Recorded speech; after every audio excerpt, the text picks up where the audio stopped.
Am I the a-hole for going off on my sister for saying her bio kids are our kids? So, my older sister has 5 kids by different men.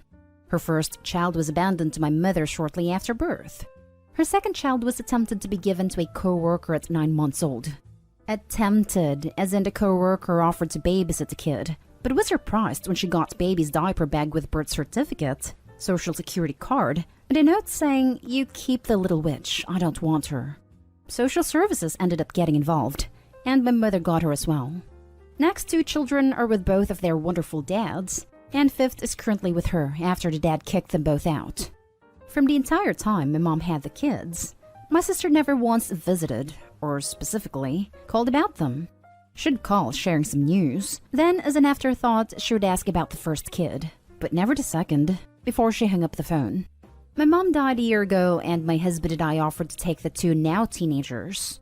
My sister was all for it. She came around and talked to them for a little bit, filled their heads with stories of how she tried everything she could to be with them, and pretty much telling them that she wasn't in their lives because a series of unfortunate events. So, we have the kids now for a year, and during this time my sister has made efforts to ask about them. She has bought them gifts, and she occasionally Skyped with them. I will mention though that I allowed their relationship to grow as long as all 3 parties were okay with it. At first, I would set up awkward Skype calls where they all tried to get to know each other once a week. After a couple months, I told everyone that I won't be setting it up anymore, that they are free to talk to each other whenever they'd like, without feeling pressured. After that, things kind of just went cold, and the kids said they just don't feel comfortable with it. The last factor to take in consideration is this. When my husband and I were filing paperwork, my sister looked over the form, and she said she agrees to everything on the form. Us being responsible for insurance, us having physical and legal custody, except the parts where she has to pay child support. She said she was in arrears for never paying child support for her kids, and she wouldn't be able to get a driver's license if she had to owe even more. So she wouldn't sign until we agreed to not ask for child support. One thing that has been bothering me, when I text my sister, she always asks about our kids. How is our kids doing? She hasn't been there for these kids for all but the last year of their lives, and refuses to financially support them at all. And she has the nerve to call them our kids? I finally snapped and told her as much. I later got a text from my other 2 sisters saying that it wasn't called for, that my sister is their birth mother, and that she has been trying with the kids lately. Now I'm wondering if I was being an a-hole to my sister and should apologize. My sister was really upset about it. She said she was the one that gave birth to them, and I was just the aunt, and said she wanted to be nice and say they were both of our kids. Now for the top comments. Not today, Hull. Your sister was an egg donor for you and your parents' children. Nothing she has done has shown her to be a mother. Funny how the one who gave birth to them has never spent any time raising them. It would be odd to just tell her sister that she's not welcome in her home or around her kids. She doesn't come in my home. We live across the country from each other. And luckily, the kids don't seem to want anything to do with her. And she doesn't really ask to talk to them. She really just talks to me about them and sends them gifts. Not a-hole. She's probably only making an effort now because they're teenagers, and she figures most of the work has already been done, so it's safe to connect with them now. I bet she never asked about them when they were little because she was worried someone might make her take them back. They're also getting to be of age where they can get jobs. Gotta get on their good side now so she can hit them up for money later. I'm hoping that won't happen. The kids learned a bit about my sister from my mom. When they ask me about things they want to fact check, I either say, yes, I know for a fact that is true. No, I know mom is lying, or I wasn't there for that, so I don't know for sure. The kids seem to have made up their minds already about how they feel about her without my influence, so hopefully they wouldn't feel obligated if that situation arose. Not a hole. Okay, so you snapped, but it's clear why you did. Those kids are yours because you're the one sane adult who stepped in to raise them. To heck with what your sisters and their texts are saying. They aren't the ones raising someone else's children. They can say whatever they want, but you were still the better person. Good on you for being there for those kids. Thank you. I really appreciate hearing that. After everyone turned on me, I started to really feel horrible. I felt like I had no right to be upset at my sister who is trying to get back in their lives. Next story. Am I the a-hole for telling my partner that my stepson spends too much time at our home and his mother needs to make more of an effort? Okay, so I've been dating this guy now for nearly 8 months. We've been living together for 2. Everything was going great and we're like best friends and have so much in common. But his 4-year-old son is now proving to be a bit of a strain on our relationship, and I feel like I can't take him anywhere. His son throws tantrums, slams doors when he doesn't get what he wants, smashing the glass on my sister's door. When we buy him things, he says, "I didn't want that," or "I don't like it." When we take him to a store, he picks up everything he sees and throws tantrums when he doesn't get them. Spits his food out when we cook for him, tells us he doesn't like us, making my 7-year-old niece cry when he says horrible things to her as well as throwing her things off of our balcony, etc. He's a nightmare. Let me just add that his dad always has to buy him new toys every time he takes him out, which I told him he shouldn't. His mother is now treating us like a daycare. And she had him for 1 day last week and having him for 2 next week, while she goes on holiday with her new boyfriend and going out with friends.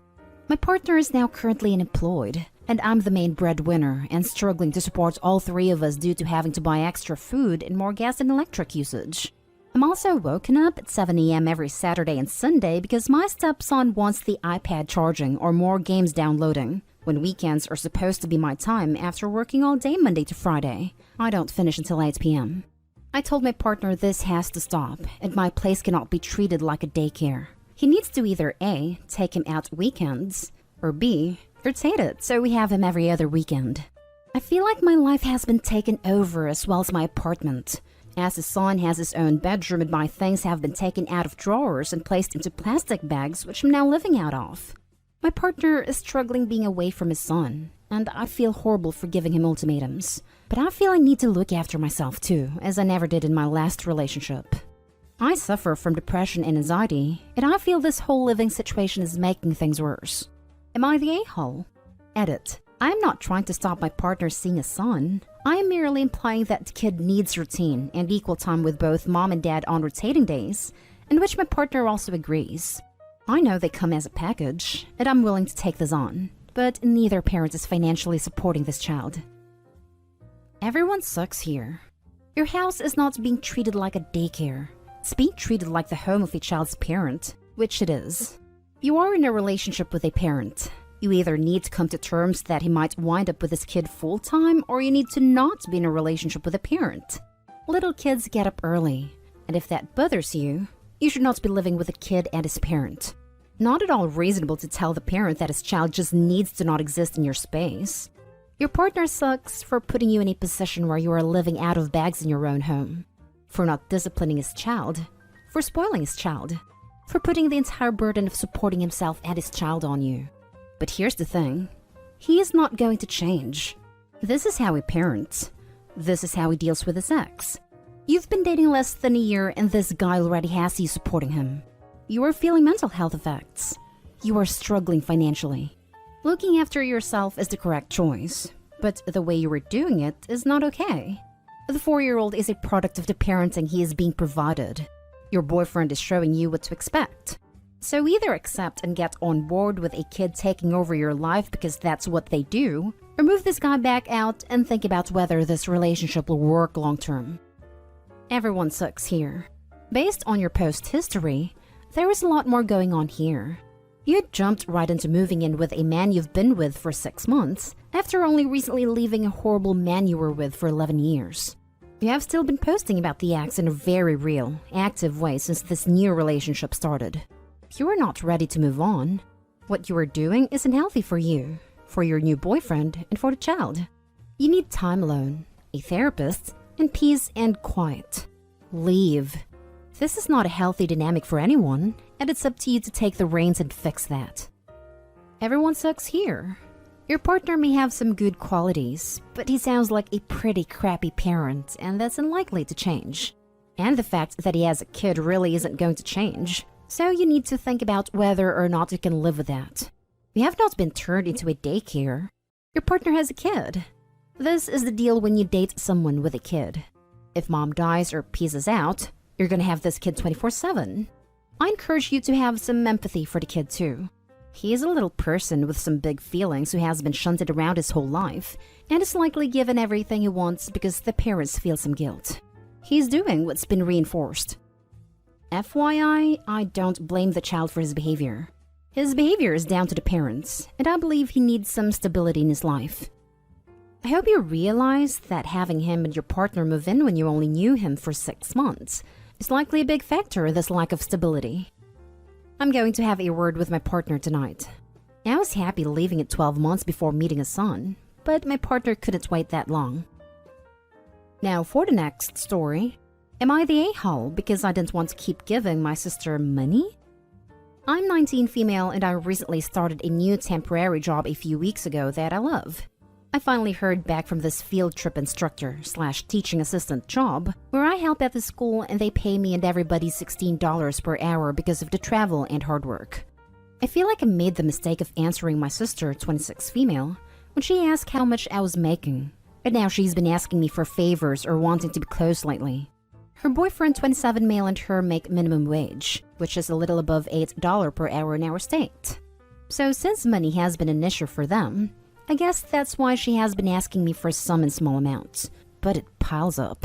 Like her $20 for groceries and $15 to buy takeout is going to pile up, and I've probably given $100. It doesn't bother me that much since I still have enough for savings, but I feel like all of a sudden my sister sees me as a moneymaker. So I tried to back away or spend less, but she caught on. I don't know if they'll censor it, but she called me the C-word and a witch for turning my back on family now that I'm doing better than them. It's starting to get to me emotionally because she was never like this. And I know she's not good with money either since she gives it to her boyfriend for spending, so she doesn't have much either. Am I the a-hole really? Because I've tried to put a stop to giving her money. Now for the comments. Not the a-hole. It ain't your job to subsidize her. If she needs money for takeout, she can get a second job. Or buy actual groceries, which are way cheaper. Or food pantry, community meals, food kitchens, EBT, or any other available programs. Not the a-hole. You do not owe her a penny. Takeout? Takeout is a luxury. Why would you fund her luxury items? Agreed. Not the a-hole. We are comfortable, and I still hesitate to get takeout. It's expensive, and we have groceries that were just bought. I still consider it a luxury due to its expense. Not the a-hole. She's using you for your money. She's the a-hole. What is stopping her from getting a higher paying job? She finished her university education, but she hasn't been able to get one that pays more despite applying everywhere. And it's not just me she's asking, but also other people too. Like my mother, our aunt and cousin, etc. Last story is titled, Am I the a-hole for buying a toy that I only want my nephew to use at my house and not letting my sister-in-law take home? Yesterday morning, I, 25 female, found a Power Wheels John Deere tractor at a yard sale that didn't work, but it was only $15. And I thought it was worth getting for my nephew, 3 male, to see if my boyfriend, 27 male, could fix it. I moved in with my boyfriend last weekend, and he has a big field that I thought my nephew would love to ride it in. I bought it yesterday morning, and then yesterday evening after my boyfriend got off of work, we took his truck to the house and picked it up. They also had a little trailer that went with it that they threw in for free. My boyfriend and his friend worked on it for like an hour once we got home, and ended up getting it working by taking apart the gear shifter and cleaning the electrical connections inside it. I was pretty excited to show my nephew. Every month, I spend a day watching my nephew so that my brother, 28 male, and sister-in-law, 28 female, can relax and get stuff done. I also really enjoy spending time with him. Normally, I'll take him to the zoo or the beach or someplace like that, but he is potty training right now, and I didn't feel comfortable going anywhere. So I decided to just hang out with him at my house with my boyfriend and give him the tractor to drive around. He had a blast with the tractor. He would drive around the field, pick up sticks and rocks and put them in the trailer and then move them somewhere else. He had a huge grin the entire time, and by the time the battery went dead, he was getting pretty good at driving it. When my sister-in-law came to pick him up, he showed her his new tractor and she wanted to put it in their SUV to take home. I said that I preferred the tractor to stay at my house so that he would be excited to come over and play with it, and they don't have a very big yard to drive it in anyway. She then proceeded to say I was being an a-hole. In nicer words, for getting him a really cool present that he is only allowed to use at my house. Not today, Hall. There's nothing in this scenario any different than having a pool or tire swing that he'd be excited to play with, except it moves. And when he's older, he'll have fond memories of your house and the tractor. Not today, Hall. And the sister-in-law should be happy that Opie wants to keep toys around to entertain her nephew, instead of expecting sister-in-law to bring things with her every time to keep him occupied. Not to mention, it's pretty petty to call Opie an a-hole over that, when Opie's willing to give up time just to make sure her brother and sister-in-law can have some time away from the kid. That's not an obligation on Opie's part. That's a courtesy. Not today, Hall. My mother has always kept toys at her house for when she babysat grandkids, and it was understood that these toys were specifically for when the kids visited. I think your sister needs to understand that as well. Not to mention, if you have other nieces or nephews, eventually this will be something for them to play with when they come visit you. Not today, Hall. It's like if you let him play with an iPad. That's something he can do when he visits your house, and obviously isn't something he gets to take home because he likes it so much. If he likes it so much, the mom could go buy him one for their house, but you are definitely in your right for keeping it at your house because it's yours, and you could even keep it for when you have kids. If you want kids, of course. Did the boy know it was going to stay at your house? If so, not today, Hall. The members of our family who have had kids over keep toys at their house. It makes life easier. I think that's a great idea. I didn't really present it as a gift or anything to him. As far as he knows, it's just part of my boyfriend's tractor collection. He has a big tractor and riding mower, so this one looks really cute sitting next to them. This was the first time he has ever been to this house too.